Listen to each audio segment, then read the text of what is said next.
راہ ایمان. Don't forget to subscribe our channel.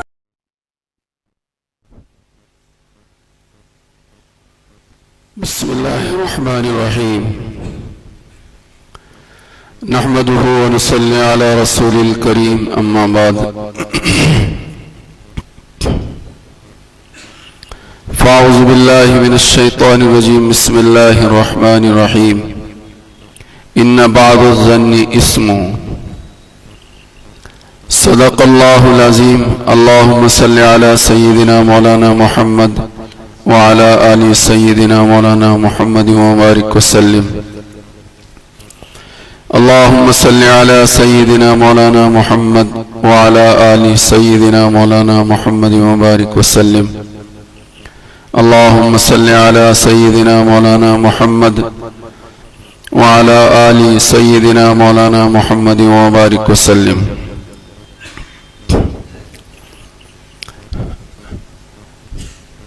برادران اسلام، عزیزان گرامی، دوستو اور عزیز ساتھیوں،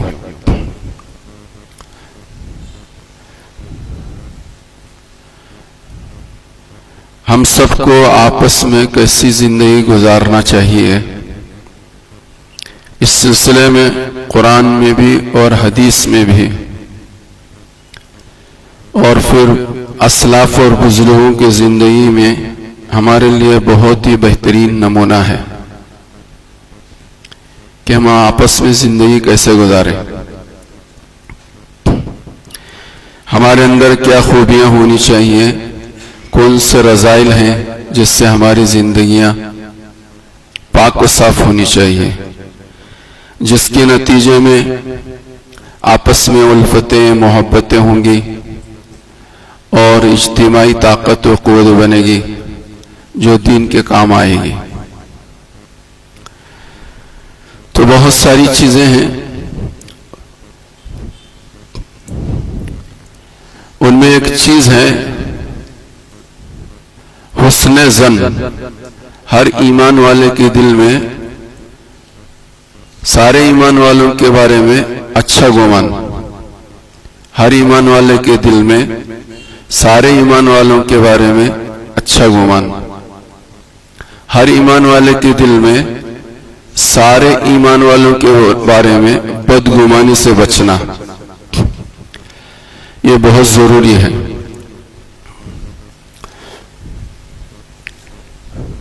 علماء نے بات لکھی ہے کہ جو کوئی بندہ سوء ظن کی بیماری میں مبتلا ہو، جو کوئی بندہ سوء ظن کی بیماری میں مبتلا ہو، کسی کے دل میں کسی ایمان والے کے بارے میں بدگمانی ہے، کل قیامت کی دن اللہ کے حضور اس کی پیشی ہوگی اور اس بندے سے اللہ یہ کہیں گے کہ تیرے دل میں فلاں میرے بندے سے بدگمانی تھی، اس کا ثبوت پیش کر، اس کا ثبوت پیش کر۔ ظاہر سی بات ہے کہ اللہ کے دربار میں اپنے اوپر ہم خود ہی ایک مقدمہ قائم کر لے رہے ہیں، جس کا ثبوت ہمیں اللہ کی یہاں اللہ کے حضور میں پیش ہو کر پیش کرنا پڑے گا۔ اور علماء نے یہ بات لکھی کہ ایک آدمی، ایک ایمان والا بہت برا ہے، بہت گندا ہے، لیکن اس کے بارے میں ایک ایمان والا اچھا گمان رکھتا ہے، حالانکہ وہ اچھا نہیں ہے لیکن اچھا گمان رکھتا ہے۔ فرمایا کہ اس کے اچھا گمان رکھنے کی وجہ سے اللہ پاک اسے نیکیاں دیں گے اور اسے کل قیامت کی دن خدا کے دربار میں کھڑا کر کے یہ نہیں کہا جائے گا کہ تو فلاں بندے سے اچھا گمان کرتا تھا لہٰذا اس پر ثبوت پیش کر، یہ نہیں ہوگا۔ لیکن جو برا گمان کرتا تھا اس کے سلسلے میں علماء نے یہ بات لکھی کہ خدا کے حضور اس کی پیشی ہوگی اور اس سے سوال ہوگا، اس کا مقدمہ دائر ہوگا، اسے اپنی اس گمان کے تعلق سے ثبوت اللہ کے یہاں پیش کرنا پڑے گا۔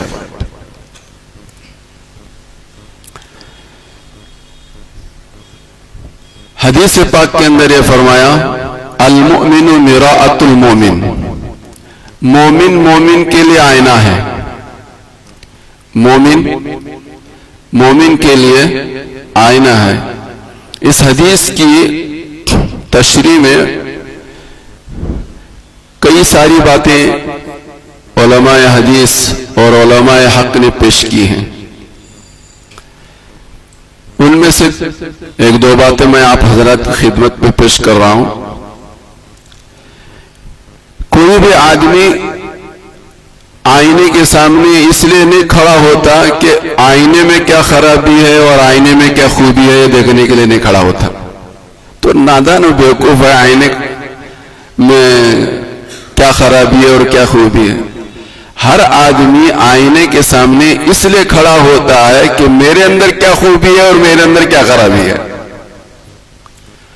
اللہ اکبر۔ حضور نے ایمان والے کو ایمان والے سے تشبیہ دی کہ ایمان والے سامنے والا مومن تیرے لیے آئینہ ہے، ہرگز ہرگز تو اس لیے اس کے سامنے نہ کھڑا ہو کہ اس کے اندر کیا خرابی ہے اس کے اندر کیا خوبی ہے، بلکہ تو یہ دیکھ کے اس کے اندر جو خوبی ہے وہ اپنے اندر ہے کہ نہیں ہے، اس کے اندر کیا خرابی ہے اس سے کوئی لینا دینے، تیرے اندر کیا خرابی ہے اس کو تو دیکھ۔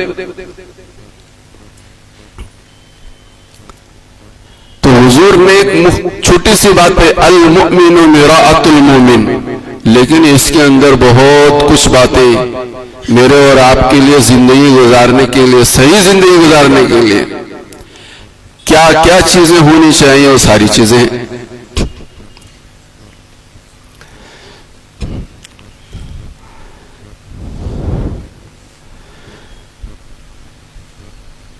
دوسری بات علماء نے لکھی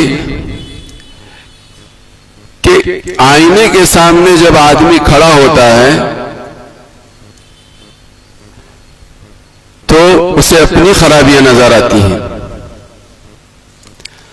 اور وہ آئینہ اس کو بتاتا ہے اور اسی کو بتاتا ہے۔ وہ آئینہ، وہ اس آئینے کے سامنے عبدالستار کھڑا تھا اور پھر تھوڑی دیر کے بعد عبد الرحمن کھڑا ہو گیا، تو وہ آئینہ عبدالستار کے اندر کیا خرابی تھی عبدالغفار کو نہیں پتا تھا۔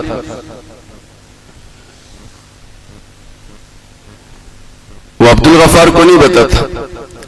تو مومن کی مثال، مومن کو آئینے سے تشبیہ دے کر یہ بات بتائی گئی کہ اگر کسی مومن کے اندر کوئی خرابی ہے تو حکمت سے اور مصلحت سے اور خیر خواہی کے ساتھ اسی کو بتانا چاہیے، دوسرے کو نہیں بتانا چاہیے، اسی کو بتانا چاہیے، دوسرے کو نہیں بتانا چاہیے۔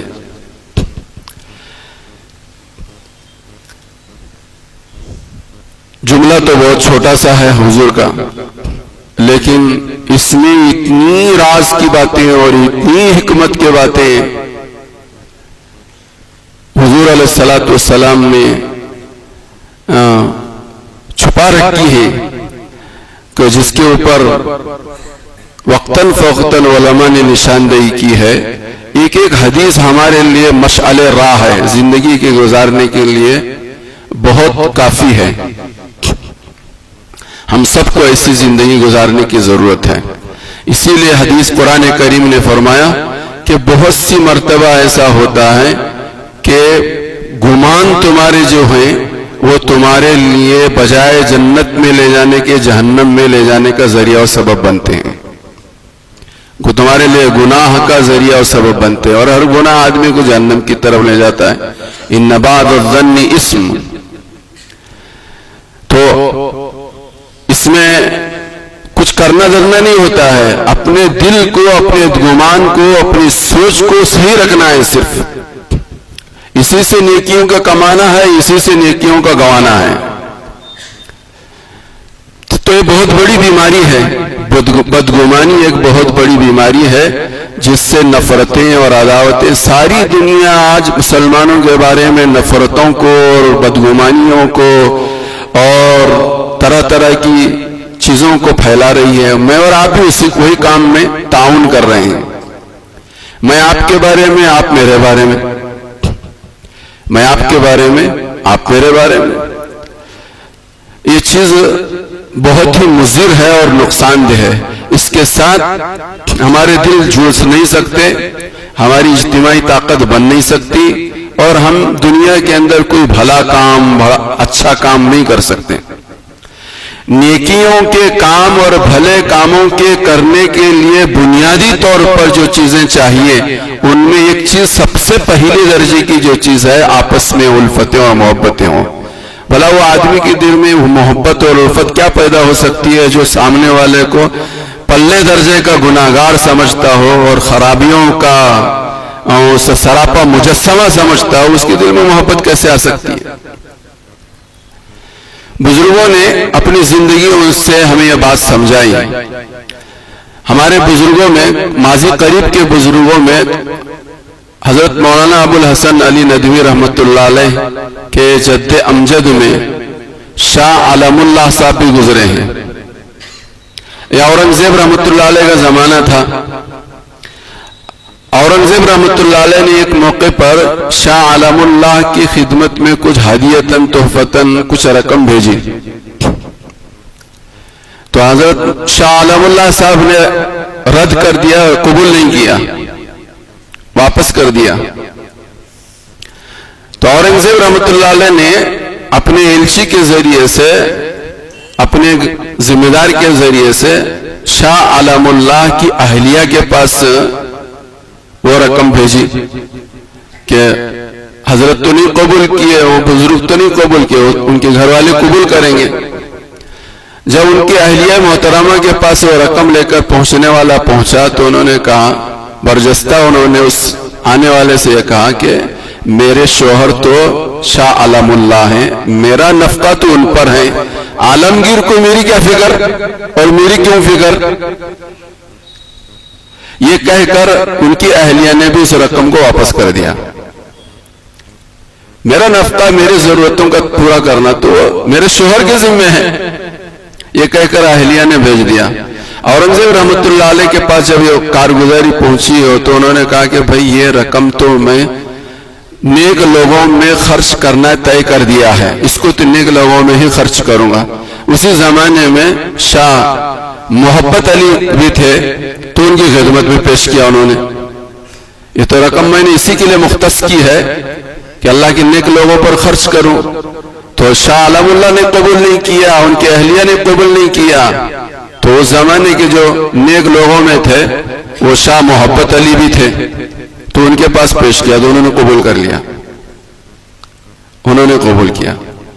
تو میرے جیسا کوئی ایک آدمی رہتا ہے جو وہ سب حساب کتاب لگاتا رہتا ہے، توڑ جوڑ کرتا رہتا ہے، انہوں ایسے انہوں ایسے، ایسا کوئی تھا وہاں پر بھی، تو اس نے جا کر شاہ عالم اللہ کی خدمت میں یہ کہا کہ حضرت آپ کے پاس بادشاہ سلامت نے ہدیتاً تحفتاً رقم بھیجی تھی، آپ نے نہیں قبول کیا، آپ کے اہلیہ نے نہیں قبول کیا، اور شاہ محبت علی نے اس کو قبول کر لیا۔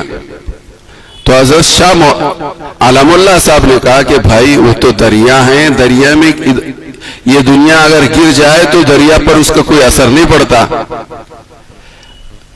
دریا پر کوئی اثر نہیں پڑتا، ہم دریا ہیں نہیں، ہمیں ذرا سا بھی کچھ بھی دوسری چیز پڑ جاتی ہے تو ہم متاثر ہو جاتے ہیں، وہ تو دریا ہیں۔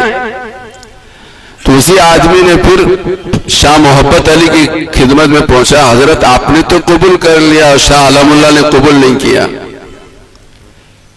اسی آدمی نے وہاں جا کر یہ لگایا، یہ کام کرنے والے ہر زمانے میں رہتے ہیں، توڑ جوڑ کا کام کرنے والے، اسی سے ایسے لوگوں سے ہوشیار رہنے کی ضرورت ہے، ان کے دلوں پر محنت کرنے کی ضرورت ہے، جب جا کر تو اجتماعیت قائم ہوتی ہے۔ تو شاہ محبت علی کی خدمت میں جا کر اس نے کہا کہ حضرت آپ نے قبول کیا، انہوں نے تو دھتکار دیا تھا۔ تو حضرت نے فرمایا کہ بھائی شاہ عالم اللہ جو ہیں وہ ظاہر آدمی ہیں، وہ ظاہر آدمی ہیں، ہم تو دنیا پر کتوں کی طرح سے للچائی نظر سے دیکھنے والے ہیں، ان کی بات الگ ہے، ہماری بات الگ ہے، ان کی بات الگ ہے اور ہماری بات الگ ہے۔ دونوں ایک دوسرے کی خوبیوں کو بیان کر رہے ہیں، دونوں ایک دوسرے کی خوبیوں کو بیان کر رہے ہیں، اور جو خرابیوں کو دیکھنے والے ہوتے ہیں وہ تو ان کا کام ہی وہ ہوتا ہے۔ حضرت نظام الدین اولیاء رحمۃ اللہ علیہ ہم سب جانتے ہیں، پوری دنیا کے اندر ان کی ولایت کو اور ان کی بزرگوں کو، اس کی بزرگی کو تسلیم کرتے ہیں، اپنے تو اپنے اور پرائے بھی تسلیم کرتے ہیں۔ کسی نے کہنے والے نے کہا حضرت نظام الدین اولیاء کے بارے میں اور آپ کون سے درخت کے پتے ہیں؟ حضرت نظام الدین کے اولیاء کے بارے میں کہا یہ بڑے بزرگ بنے ہیں، بزرگوں کی تو علامت ہے ہی نہیں ان میں۔ ان کے زمانے میں، ان کی موجودگی میں کسی آدمی نے، کہنے والے نے یہ کہا یہ بڑے بزرگ بنے ہیں، ان کے اندر تو کوئی بزرگوں کی علامت ہے ہی نہیں، اللہ والوں کی کوئی علامت ہے ہی نہیں۔ کتاب میں لکھا ہے کہ بزرگوں کی ظاہری علامتوں میں یہ علامت ہے کہ ان کے حلال روزی کا کوئی نہ کوئی ذریعہ ہوتا ہے، ان کی روزی روٹی کا کوئی نہ کوئی حلال روزی کا ذریعہ ہوتا ہے۔ اور بزرگوں کی علامتوں میں ایک علامت یہ بھی ہے کہ وہ کسی نہ کسی بیماری میں مبتلا ہوتے ہیں۔ جو لوگ ہیں جو بیمار رہتے ہیں ان کو شکر ادا کرنا چاہیے اللہ کا، اور دعا بھی کرنی چاہیے کہ یہ بزرگوں کی علامت ہے، یہ ایک اللہ کے شکوے اور شکایت نہیں کرنا چاہیے۔ بزرگوں کی علامتوں میں علماء نے لکھی ہے۔ دوسری علامت، وہ کسی نہ کسی بیماری میں مبتلا رہتے ہیں۔ تیسری علامت یہ لکھی ہے کہ جتنے دنیا میں نیک لوگ رہیں ان کو برا بھلا کہنے والے ہر زمانے میں رہیں، ان کی تو سب تعریف کرتے ہیں، کھاتے ہیں ان کا، گاتے ہیں ان کا، تو یہ کیسے بزرگ؟ یہ تین باتیں لکھی ہیں۔ یہ اطلاع حضرت کی خدمت میں حضرت کسی پہنچانے والے نے پہنچایا کہ حضرت تمہارے بارے میں اس نے یہ تین باتیں کہی، تو کہا، حضرت نے کہا یہ بدگمانی میں مبتلا ہے اور اس بدگمانی کا مجھے علاج کرنا چاہیے۔ چنانچہ اس کو بلایا اور بلا کر اس سے یہ کہا کہ اللہ کے بندے، تو یہ سمجھتا ہے کہ میں ہٹا کٹا ہوں، مجھے ایک ناسور کی بیماری ہے، ایک مجھے زخم ہے، جب اس میں تکلیف ہوتی ہے تو ایسا محسوس ہوتا ہے کہ میری جان نکل جائے گی، لیکن تمہیں محسوس نہیں ہوتا۔ اس میں تکلیف ہوتی ہے تو مجھے ایسا لگتا ہے کہ میری جان نکل جائے گی، ایک لمبا برس بیت گئے مجھے، میں آج تک اس بیماری میں مبتلا ہوں۔ بقیہ دو باتوں کا جو تیرے دل میں بدگمانی ہے اس کا جواب کل دوں گا میں، آج تو یہ تمہارا تیرے دل میں جو بدگمانی تو اس کا ایک جواب میں نے آج دے دیا، باقی کل جواب دوں گا۔ حضرت نے ایک آدمی سے بے مزاربت کر لی تھی، حضرت اس کو رقم دیتے تھے، اس رقم سے جنگل کے رہنے والوں سے لکڑیاں خرید کر وہ بازار میں لا کر فروخت کرتا تھا، اس کو بے مزاربت کہتے ہیں۔ اس سے پہلے بھی میں نے آپ حضرات کی خدمت میں بات رکھی تھی، بے مزاربت کا سسٹم ہم مسلمانوں کے اندر خوب رائج ہونا چاہیے۔ جن لوگوں کے پاس اللہ نے مال دیا ہے وہ اپنا مال کسی معتمد والے، کسی کیا کہتے ہیں اعتماد والے آدمی کو دو اور اس کو کہو کہ تم کاروبار کرو، جو نفع ہوگا آدھا تم لو آدھا ہمیں دے دو، آدھا تم لو، اس کا بھی کام بنا اور آپ کا بھی کام بنا، اس کو بے مزاربت کہتے ہیں۔ پیارے نبی حضرت محمد رسول اللہ صلی اللہ علیہ وسلم بے مزاربت ہی کرتے تھے۔ حضرت خدیجۃ الکبریٰ جو نکاح میں آنے سے پہلے حضرت محمد رسول اللہ حضرت خدیجۃ الکبریٰ کا سامان لیتے تھے اور ملک شام جا کر اس کو خرید و فروخت کرتے تھے، جو نفع ملتا تھا وہ حضرت خدیجہ اور لوگوں کو جتنا نفع دیتی تھی اس سے کئی گنا زیادہ بڑھا کر حضرت محمد رسول اللہ کو دیتی تھی، جو نفع ہوتا تھا۔ یہ بے مزاربت ہے۔ اسلام میں اس کی بہت ساری شرائط ہیں، وہ علماء سے معلوم کیے جائے، لیکن میں یہ بتانا چاہتا ہوں کہ ایک بہت بہترین شکل صورت ہے جس صورت کے معاشرے اور سماج میں رواج دینے کی وجہ سے یہ سود پر رقم کے اٹھانے لینے دینے کا سسٹم بند ہو جائے گا، چونکہ ہمارے یہاں یہ سسٹم ہے نہیں، کوئی لیتا نہیں اور کوئی دیتا نہیں، اور اس سلسلے سے ہم فائدہ نہیں اٹھاتے۔ اسلام نے جو رائج کیا ہے اس کی وجہ سے لوگ سود کے بیماری میں مبتلا ہیں۔ تو حضرت نے فرمایا کہ بھائی جس آدمی سے بے مزاربت کی تھی اس کو رقم دیتے تھے، وہ جنگل میں جاتا تھا، جنگل کے رہنے والوں سے لکڑی خرید کر بازار میں لاتا تھا اور بیچ کر اس کا جو نفع ہوتا تھا آدھا وہ لیتا تھا اور آدھا حضرت کو دیتا تھا. تو حضرت نے اس سے آدمی سے کہا کہ بھائی کل تو نہیں جائے گا میں جاؤں گا, کل جنگل جو ہے میرے پیسے لے کر تو نہیں جائے گا میں جاؤں گا. چنانچہ حضرت گئے, ساتھ میں اپنی باندھی بھی لے کر گئے اور جنگل میں لکڑیاں خریدی اور خرید کر لا کر بازار میں سے گزرے فروخت کرنے کے لیے. تو لوگ کہنے لگے او دیکھو مکر چلا ہے. لوگوں نے شروع کر دیا یہ بزرگی بتانے کے لیے, اپنی بزرگی بتانے کے لکڑی کا گٹر سر پر رکھے ہوئے بازار سے گزر رہے ہیں تاکہ بتائیں لوگوں کے کہ میں بزرگ ہوں. تو لوگوں نے کہنا شروع کر دیا ہے مکار ہے, اور ساتھ میں ایک باندھی لڑکی بھی ہے, پتہ نہیں کہاں جا کر منہ کالا کریں گے, پتہ نہیں کہاں جا کر منہ کالا کریں. کس کے بارے میں بول رہے ہیں آج ہم سوچ بھی نہیں سکتے. ہم کوئی غیر مسلم بھی اس کو سن نہیں سکتا, کوئی غیر مسلم بھی اس کو سن نہیں سکتا. لیکن وقت جس زمانے میں جو لوگ ہوتے ہیں اس زمانے میں ایسی سوچ کے لوگ رہتے ہیں. میرے بارے میں سوچنے والے ایسے لوگ ہوں گے, آپ کے بارے میں سوچنے والے ایسے لوگ رہیں گے. تو ان چیزوں کے ساتھ جو ہے ہماری سواری جو ہے وہ چل نہیں سکتی. یہ ہر زمانے میں رہتے ہیں. اسی کو قرآن و حدیث کے اندر سب سے پہلے اس کا دروازہ بند کر دیا گیا. تو کہنے والوں نے اس موقع پر یہ کہا, کل ہو کر جب حضرت نے اس کو پھر بلایا, بھائی تیرے دونوں باتوں کا پھر ایک سوال کا جواب تو میں نے کل دیا تھا, بقیہ دونوں باتوں کا جواب تجھے مل گیا نہیں مل گیا. اور پھر یہ بتایا کہ جو لنگر چلتا ہے, یہ تو خانقاہ میں لنگر چلتا ہے اسی میں کھاتے پیتے ہیں. لنگر جو چلتا ہے خانقاہ میں اسی میں کھاتے پیتے ہیں, یا ہٹے کٹے ہیں, کمانے کا کوئی ذریعہ اور سبب نہیں تھا. اس کا یہ اعتراض تھا. بتایا کہ یہ میری بے مزاربت ہے, اس سے مجھے کچھ نفع ملتا ہے, اس سے میں اپنی روزی روٹی چلاتا ہوں. جتنا نفع ملتا ہے وہ میری ضرورتوں کے لیے ناکافی ہے, اسی میں اپنی ضرورتوں کو پورا کرتا ہوں. حضرت نے کہا کہ خربوزے کا بعض مرتبہ خربوزے کا پورا سیزن گزر جاتا ہے, ایک خربوزہ تو دور کی بات ایک پکڑی بھی کھانے کا مجھے اتفاق نہیں ہوتا, میرے پاس اتنی گنجائش نہیں ہوتی. جتنی میری آمدنی ہے اسی میں کھاتا ہوں. لنگر جو چلتا ہے وہ میرے تعلق سے, میری محبت میں جو لوگ آتے ہیں ان کے لیے پکتا ہے, وہی لوگ کھاتے ہیں, وہی لوگ کھاتے ہیں. تو میری روزی کا راستہ بھی ہے, اور مجھے سب تعریف کرنے والے نے جو میرا کھاتے ہیں وہ تعریف کرتے ہیں, جو نہیں کھاتے میرا بازار میں تو نے دیکھ لیا کسی نے کیا کہا, کس نے کیا کہا, کس نے کیا کہا. تو میرے بارے میں بھی یہ ساری سوچ ہے. تو یہ ہر زمانے میں ایسا ہوتا رہا ہے.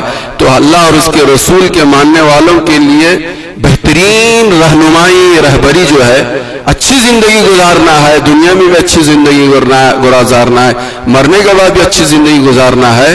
عافیت اسی میں ہے, دنیا میں بہتر اسی میں اور آخرت میں بہتر اسی میں کہ ہر ایمان والا دوسرے ایمان والے کے بارے میں اچھا گمان کرے, بھلا گمان کرے, نیک گمان کرے.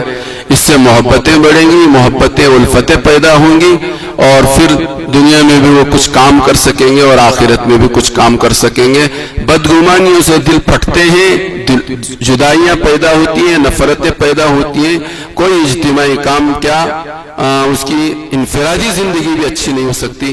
اللہ مجھے بھی اور آپ کو بھی سب کو سمجھنے کی توفیق عطا فرمائے. وآخر دعوانا